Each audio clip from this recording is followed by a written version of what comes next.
iconic. Is this card iconic to you? Is this important to you? Or is it going to be this card?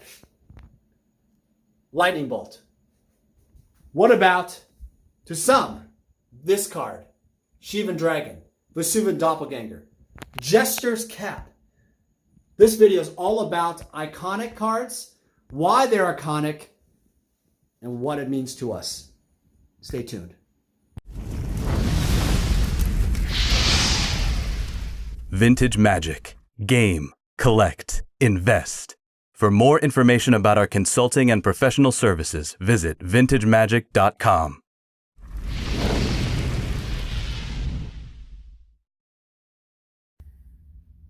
All right, guys, welcome back. We are with Phil. Phil, how's it going?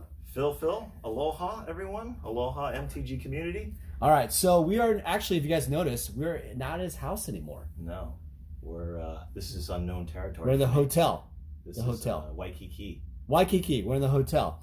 Fun fact, guys, Honolulu pricing for apartments and houses are probably one of the most expensive in the world. In fact, this Ritz-Carlton apartment, this is a residence, is about 1.1 million, which is a similar price to what Phil's home around the same idea is. His is 3,000 square feet. This is only like 500 square feet. And on top of that, the association fee is a whopping $1,300. Wow. How do you feel about that, Tina? Wow. You have to pay that every month. Oh That's my god. people's mortgages. I can't afford that. Terrible. All right, so let's get right into it. So, Phil, you have the floor. Yep. This is also, by the way, I want to give credit to Phil. This is his series. He is the one that masterminded these 5 characteristics. He wrote them down and on his other computer. And we've been talking about so far. The first one was what? The print run. The print run. Scarcity, right? The second one was playability. The playability of the This card. is iconic. Why does iconic cards matter for value, right? And then the fourth one will be which one is the fourth? The reserve list. It's gonna be How does this reserve list impact? Right. And the fifth one will be nostalgia. All right, take it away. You go ahead. Okay, thanks, Dan. So third characteristic of what drives value for MTG. Louder. Iconic characteristic, right? So when we think about certain icons, from the 90s specifically, right? So I think of things like Nintendo, right? Nintendo was a big thing. Game Boy. Magic the Gathering was a huge part of the 90s. And so if we're going to talk about specific cards from Magic the Gathering, we need to talk about the most iconic card of them all, which is pretty much, when you think about it, the Black Lotus, right? There's no greater iconic card than that card. So when we start compounding these characteristics, right? We looked at print run, scarcity, playability. Now we're talking about an icon that represents the entire game. We're compounding on things that drive up demand. Demand drives up value, okay? And so when you start looking at these individual characteristics, how does it sustain over time? An iconic thing like Magic the Gathering, an iconic card like the Alpha Black Lotus, that's going to sustain for a number of years to come.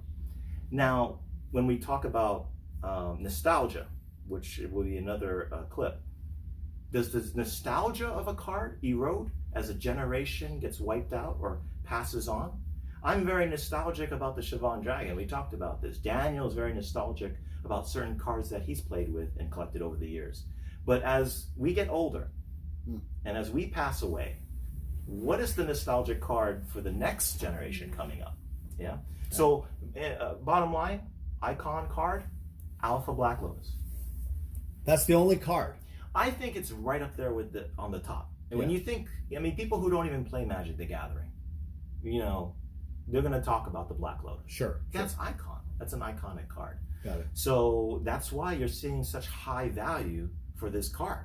It's almost That like is a huge characteristic. it's almost like the Black Lotus ran away from all the prices. It meets all 5 characteristics. Exponentially. Well, if you're the chart, right. these things, it checks the box on all 5. Icon is a big part of that grade.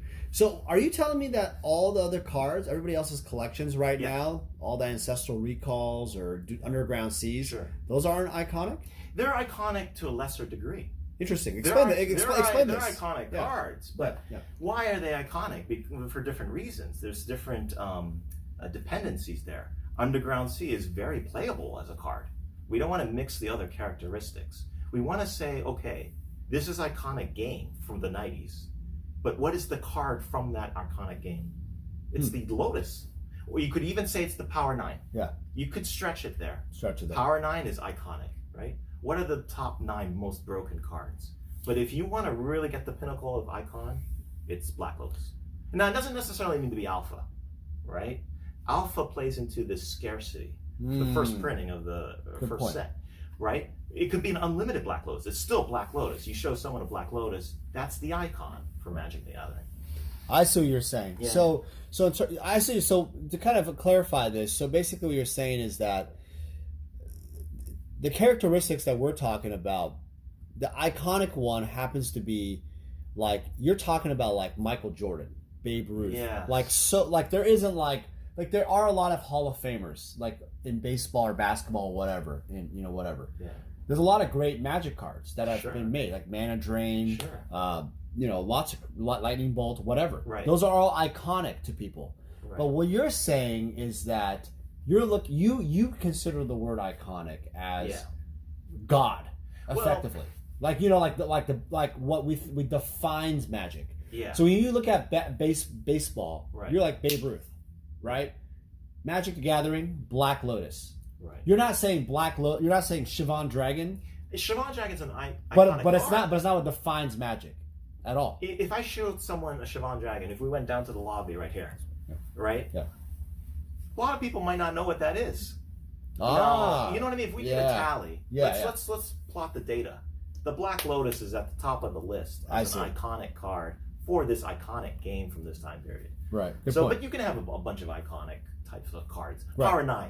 Yeah. But as soon as you start going, maybe they had the Siobhan art on the boxes, the booster boxes, right? Yeah. I mean, maybe someone will recognize that and tie it like, oh, that's Magic the Gathering. That's an iconic game. Yeah, I get that. But I think there's so much hype with this flagship card, right? I mean, look at the value. Yeah. That I think this is the official, the Black Lotus is the status symbol for icon. So tie this in with all the other 5 characteristics. We're talking about value of this. These are things that people will care about when they're investing in Magic. Yes, you have 3 different types of people here in this equation. You have the players, you have the collectors like me on the extreme end, as you can tell, and you have the investors who are at the extreme end as well. And I would actually classify you, Daniel, as a part of that group. You're an investor, you're a good investor. So now, why are we why are we spending the time to talk about these characteristics? Because we actually want to define what the value is in these cards. You look at value differently. You look at these characteristics differently from a player, from a collector, or from an investor. Now, let's jump ahead a little bit. Let's talk about this. Yeah. And you know this, but the people don't know this. As an investor, you have to constantly think about risk.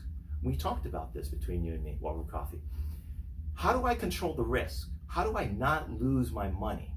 If I'm going to invest in cardboard, and you're an investor, how am I going to control my loss? How am I going to mitigate that? Right? Well, let's look at the characteristics. Let's look at a characteristics like the reserve list, number 4. This is a policy. Well, we're going to have that in another video. Sure, but what I'm trying to say from the investor standpoint is there are certain things you can consider in the characteristics to help you make smart investment choices. Right. If I know a card is iconic, if I know a card is on the reserve list, right? That's controlling your risk. Right? But what if it's that's what I wanted you to nail. Because I'm not going to tell you what to say. This is what you were saying to me. I think you're catching it. Well, you're finally getting the point what you're trying to make was that the idea of all these videos and iconic is that it's another checkoff list. It's like buying a home and it says, hey, it has a pool or it has a patio or whatever, or it has a certain type of upgrade, right? And by having those type of upgrades, or iconic is a checklist of a characteristic of a Magic card. Yes. It lets you to have a better resale value or better evaluation long term, right? You got to be informed. Location, whatever, right? In real estate. So it's the same thing. So I think for iconic, what you're nailing down is that Black Lotus is obviously the most iconic. And I would consider it the most iconic card. But Power 9 is obviously the next, and then the dual lands. But the thing is, the truth of the matter is, it's like when you're buying, a lot of people argue in this video and they'll say, well, Lightning Bolt's iconic. I mean, no, I'm not arguing that. You know, Mana Drain's iconic, but what you're saying is that from a top tier investable standpoint, the only thing to look at is the Black Lotus. If I'm going to rack and stack a list of the most iconic cards from Magic the Gathering, right? Yeah. I mean, I'm going to rack and stack this stuff. I can ask my girlfriend, do you know what a Mana Drain is? No. I don't know. You have no idea. Is, right? No. Do you know what a Mox Amber is? Or Mox Emerald? Let's take a Mox Emerald. Do you know what a Time Walk is? No. You don't? Do you know what a Black Lotus is? Yes. Okay, well there and you go. play Commander and EDH and She doesn't play those. But have you ever played a Black Lotus? Have you used it in a game? No. But you just know. I know. Interesting. Yeah. Oh. So that's kind of my point. Is if we were to walk the streets of Waikiki. Yeah. You know what I mean? Yeah. If I was to, let's bring a Lotus with us. You know, you're exactly right. The restaurant we went to. Yes. The guy said, I saw an article from New York Times or something. That a Black Lotus sold for like $160,000, or there's another guy who the Power 9 Quest guy who's opening up a beta and unlimited starters and stuff. Right. He said there's an Alpha Lotus that sold for $400,000 plus. That was the one I sold, the PSA 10, for $435,000. Right. One of two in the world, signed on the card by Christopher Rush, and the guy was like, I saw that online on a video, right?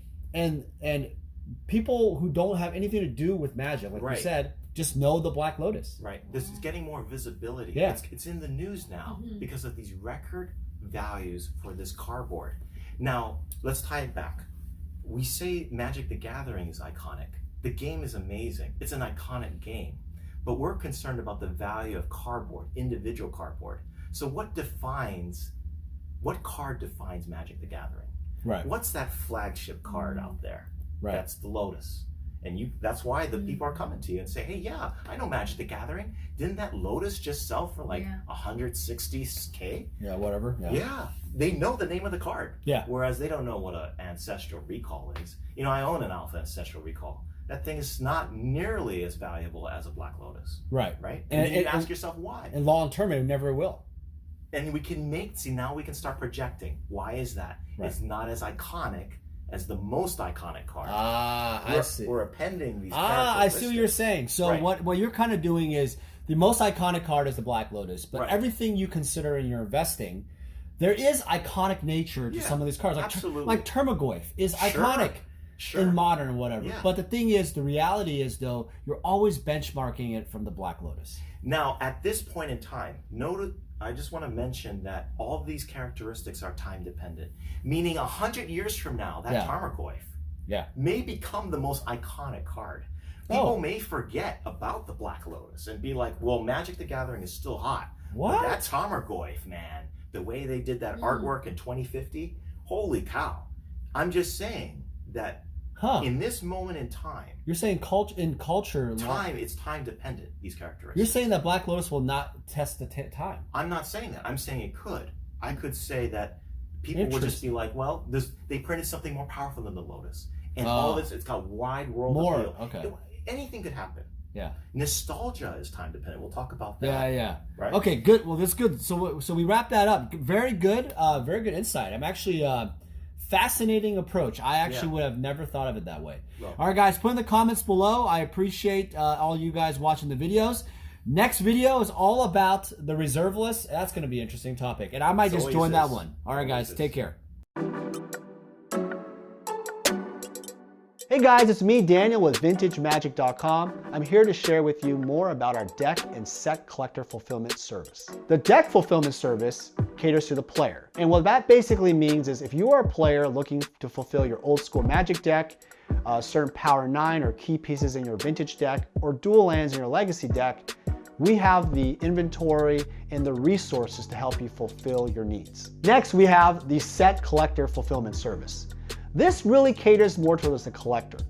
Oftentimes I've been asked, hey Dan, can you help me find this specific graded card for this set? Or Dan, can you find me these 20 cards left in my beta set? It doesn't matter what you're looking for, even if it's like every single Sarah Angel possible out there, I can help you out. My resources and extensive network in Magic the Gathering, I was able to help thousands of clients all over the world fulfill their needs. I've made it my mission at vintagemagic.com to be your one-stop shop for all your collector needs. For any significant item or collection, we're able to travel anywhere in the world to meet you. The reason why my clients love this service because it saves you time. What happens is collectors and players often search all over online or vendors and they never find exactly what they're looking for. By going to us, we are the only one-stop shop who can help you with your needs. Using our service gets you exactly what you want and saves you time and money.